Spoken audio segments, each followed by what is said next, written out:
Welcome back, everyone, to You Decide. We're going to talk about the biggest talking points in football. We're going to talk about Daniel Sturridge, Steven Gerrard, Frank Lampard, and San Marino. All the big things then. Before we go any further, the golden goal, BetVictor's golden goal. This week, you can win 25k. The link is in the description. Middlesbrough versus Chelsea. All you got to do, you don't even have to pay anything. Just predict the goal scorer, first goal scorer, and the minute that they score it. We'll give our predictions at the end of this video, but if you fancy giving it a go, then do so. Yep. 1-1 at the moment, Flav, in our You Decide battle. I'm feeling confident this week. Feel good? Yeah, pretty sure. Dressed up for it? I'm not, it's just a shirt. Okay.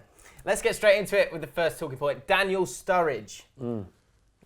Few rumours saying that he's frustrated and he wants to leave Liverpool. But should he leave Liverpool? Yeah. Flav, as ever, you guys know how it works. We're going to have the poll cards. You can vote at the end of each round. But 40 seconds on the clock. Flav, off you go.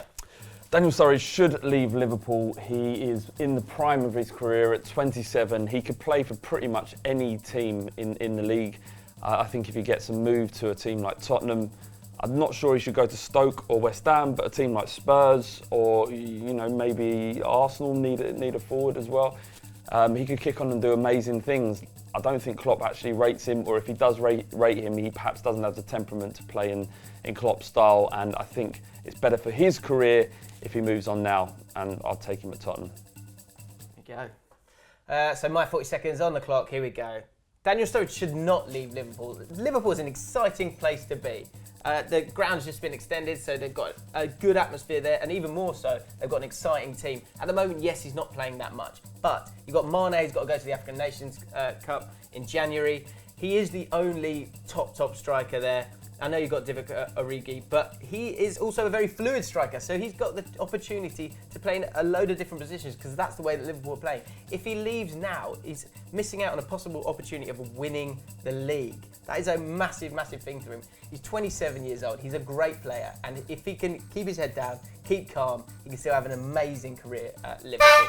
Bang on, boy, love it. Good work. Why do you think he should go? It's such an exciting thing at Liverpool at the moment. He's probably the best striker in the league.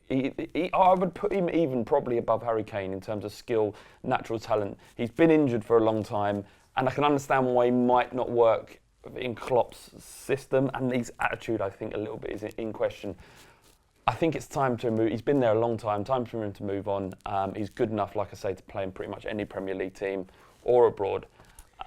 I agree with you. I think he's an amazing player, and that's the exact reason why he should stay and stick it out. Because I don't think Liverpool will sell to any Premier League team. But if they do, it's going to be a team that's going to be not matching the ambitions of Daniel Sturridge, who's played for Man City, played for Chelsea, played for Liverpool. Huge clubs. It looks like Stoke or West Ham are the two that are in for him. I'm not saying that Liverpool would sell him. That's not the question, though. It's whether he should move, and if he needs to go somewhere where he's going to play and know that he's going to play each week. His temperament is in question. He needs to be loved. And when he plays, and if he can stay fit, best striker in the league, he clearly isn't thought of like that by Klopp, I don't think. Otherwise, he'd be playing. Okay. I think he should stay. He thinks he should go. What do you think? Vote right now using the poll cards. Okay, next up, the nominees for the African Player of the Year have been announced, and there's two front runners. But which footballer should win the African Player of the Year? Should I go first? Riyad Mahrez should be the African Player of the Year. He scored 17 goals, he had 11 assists and numerous moments of magic in what is probably the biggest shock in football history. You might disagree with that, but for me, Leicester winning the league was still absolutely ridiculous last year.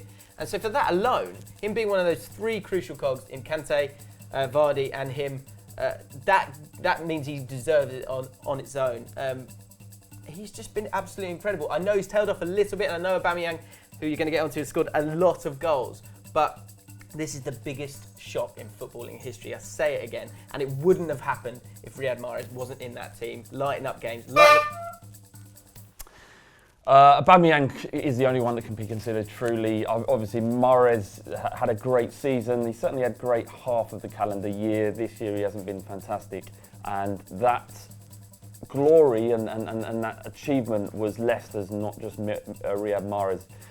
He's an important player, but Aubameyang has scored bundles of goals. He's got 39 in 49 games last year, 11 in 11 this year. He's probably one of the most deadliest strikers in Europe.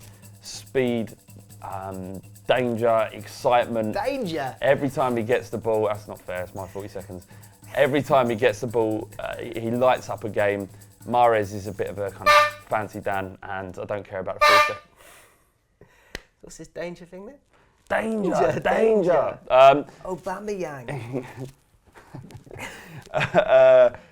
He's dangerous, isn't he? He gets the ball and you shit yourself.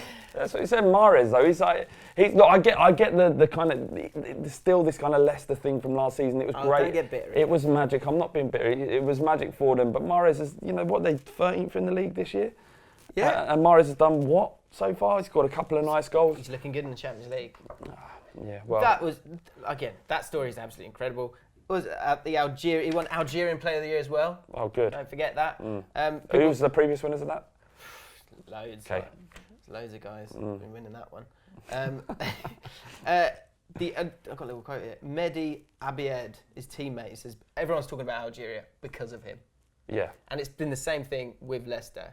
As much as Kante is crucial and Vardy is crucial, Mahrez gave that little bits of magic when they needed it. And his improvement, Aubameyang's been good for a good few years. His improvement from the season before is ridiculous. How can you not give it to it? So why isn't he nominated for World Player of the Year? Or you know what I mean? He's in the Ballon d'Or. Yeah, but he's got no chance of winning it. You're talking about the reason why he should get it because he was attached to a nice story. Yeah, this is about the best player, the best African player in the world. Did Aubameyang win anything last year? He did well in a good team. Yeah. Did they win anything? No. It's not about Dortmund. It's not about Leicester. It's about the impact that player has on the pitch. And Aubameyang is. I mean, who would you rather have in your team, Aubameyang or Mahrez? That's not. Who would you rather have? That's not the question. It's not the question of what he won last season either. Who would you rather have, Aubameyang or Mahrez? Answer the question, mate, please. Who would you rather have? Vote now using the poll cards. Vardy. Vardy for African Player of the Year. Mahrez. That is the most ironic thing you ever said. Mahrez or Aubameyang, can't even say his name. Vote right now. Who should be African Player of the Year? Yeah, I know Mane's not in it and Touré's not in it, but come on, it's between those two, isn't it? Yeah.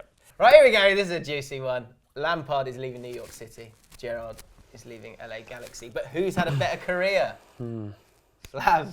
Good luck. 40 seconds. Go. Lampard has had a better career than Gerrard. Both great footballers, but Lampard has won more. As is the top goal scoring midfielder with 150 goals, the top goal scorer for Chelsea with 212 goals. He's been a linchpin for Chelsea for many, many years. Their club captain, and Mourinho called him the best midfielder in the world.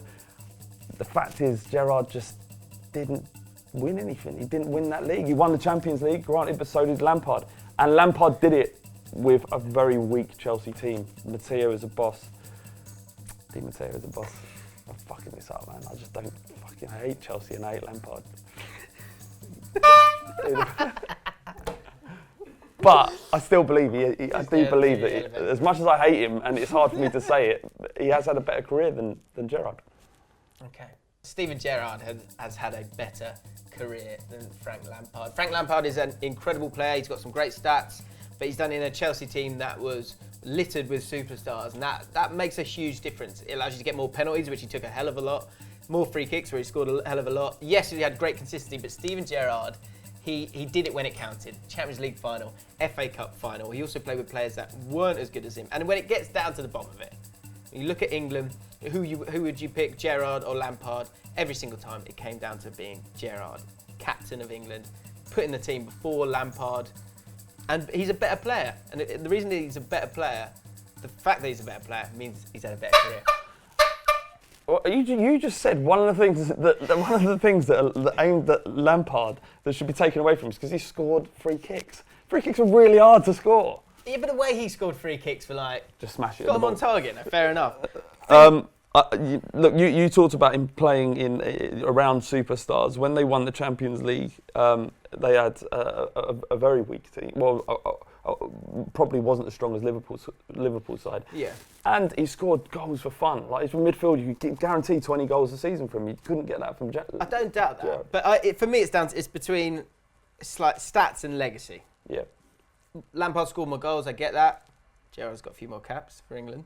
Lampard won more trophies. He did win more trophies, but when it counted, you talk about that Champions League final, Di Matteo, was it Lampard's final? Did Lampard drag them through? No, they defended for their lives for the whole game and got lucky. Yeah, I said it. I think everyone gets a bit sucked up in the kind of fanfare around Liverpool Football Club and Gerrard too, because Liverpool fans are so good at kind of creating a bubble around their club, and everybody in it is the most loved. That kind of Sky pick up on that narrative as well. And as while Gerrard was a brilliant footballer, better than any Spurs midfielder I've seen. This is not about bias. Lampard did it when it needed to be done. He won. He didn't slip.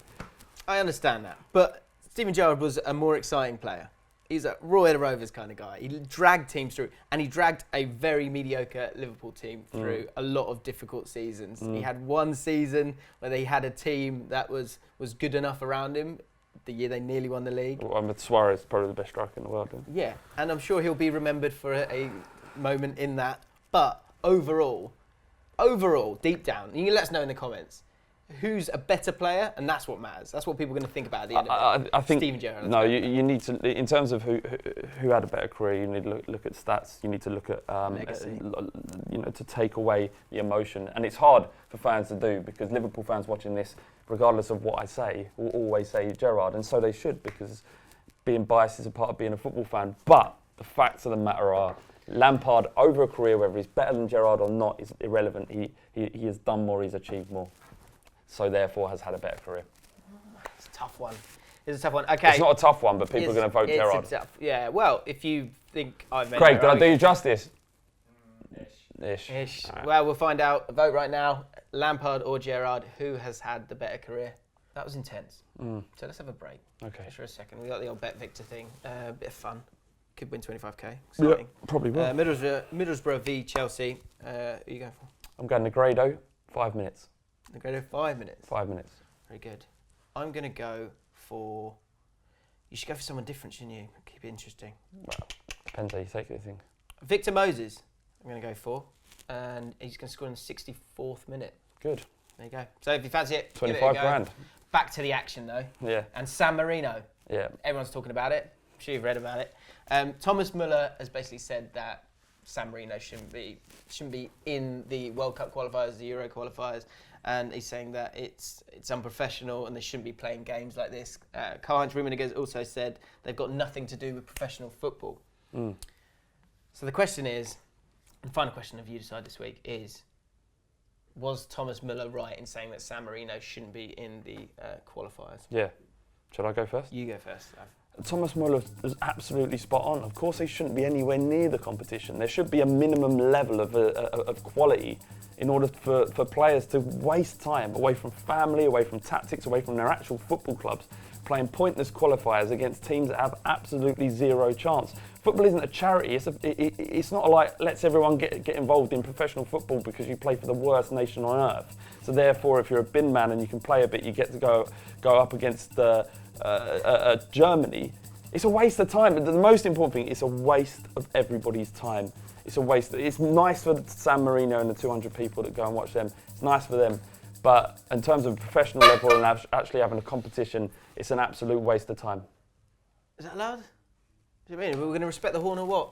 Well, Eminem never respected the horn. He never respected the beat. He'd go a cappella. I've seen it many times. Nice, yeah, that's a good scene in the film. Right, 40 seconds on the clock. Okay, Thomas Muller is now officially a knob for saying this because football isn't just for you, for the top guys, for the top clubs. It's for absolutely everyone. And San Marino, are they a nation? Yes, they are. So they deserve to be in it as much as anyone else. The fact that they're not very good makes absolutely no difference. People keep forgetting that sport isn't about the elite, it's about us all. And everyone is forgetting about that. Yes, they might have lost by 8 goals this time, 13 last time, but it's going down. Give it another couple of years, San Marino will be this close to getting a draw against them. Then you can all shut up. Yeah. You can have a few seconds. You can have my second, because I think it's quite clear that San Marino deserve... What was you going to say? Deserve to be in the qualifiers as much as anyone else. It's professional football. It's not go down and watch people down the park football. Yeah, I want to see players play at an elite level. They get paid Yeah, they train. I want to see people do what I can't. I want to see people play and train. I want what to does see, that mean? I'm saying that they work to to get to a level where they can perform against elite footballers, not waste their time, a whole day out of their life humouring the San Marino. It's time for them to go. Get rid of them. They can play in another competition. Make a competition for all the shit nations that have no chance, and they can play together, and no one will watch it because no one's interested. Okay, so they can go and play. You can humour each other, right? And then and then football that actually people want to watch, we can get on with that. You're trying to wind me up and the audience, and it's absolutely not going to work, guys, is it? I'm not trying to wind you up. Do you think people agree with you? They do agree with me, mate, because it's not about it being professional football. It's about football is a sport that's about giving everyone a chance, and if you work hard, follow your dreams, and give it everything, then stuff happens. Leicester win the league, things like that. Iceland, who have a population of 300, beat England in the Euros. You've got to give everyone a chance. I'm not That's saying what sport's about. Being Iceland. I'm saying bin San Marino because they're pony. San Marino could be the next Iceland, you don't know. Yes, I do know. That will never happen. Get San Marino, Luxembourg, fucking Seychelles. Just give them their own competition, right? And stop bothering the rest of football because it's a waste of absolute... Bothering? It's arrogance. It's complete arrogance. Play the game. Get on with it. They're gonna have to defend. They're gonna have to make a few tackles. But just because you're in one of the better teams doesn't mean that you don't have to fulfil your fixtures and play people in your league. They deserve to be in the league because they are a nation. The Olympics. The Olympics are the premise of the Olympics is about inclusivity and people coming together and celebrating sport no matter what level. Everybody can get involved. Let's all go running after we watch the Olympics. Let's all play a bit of badminton, get into the curling. Listen, right? Even the Olympics have a minimum level of quality. Eric the Eel, do you remember him? Great guy. Swam, nearly drowned on the way back. Since then, they've looked at him and go, this is pathetic. This is not about the elite people in sport competing against the best. It's a charity job. What has Eddie Eel got? A movie about his life. There you go. That's good for Eddie the Eel, not good for the sport. Right. Eric the Eel. If I haven't won that one, I'm never coming on You Decide again. You for real? Well, there you go. Well, last week you were trying to get people to go, oh, if you don't want James, then write in the comments below. So we didn't mention the big spike in the subscribers. All right, there you go. That's it for this week. Click the eyes. Click the eyes. Vote now. It's 1-1. Yeah. I want to be 2-1. If you have any integrity. Yeah. Or if you enjoy belligerence. If you enjoyed the video, then give it a like. Most importantly, subscribe to Ball Street, and if you fancy giving the Bet Victor thing a go, and give us your comments. Let us know who and why you've decided on You Decide.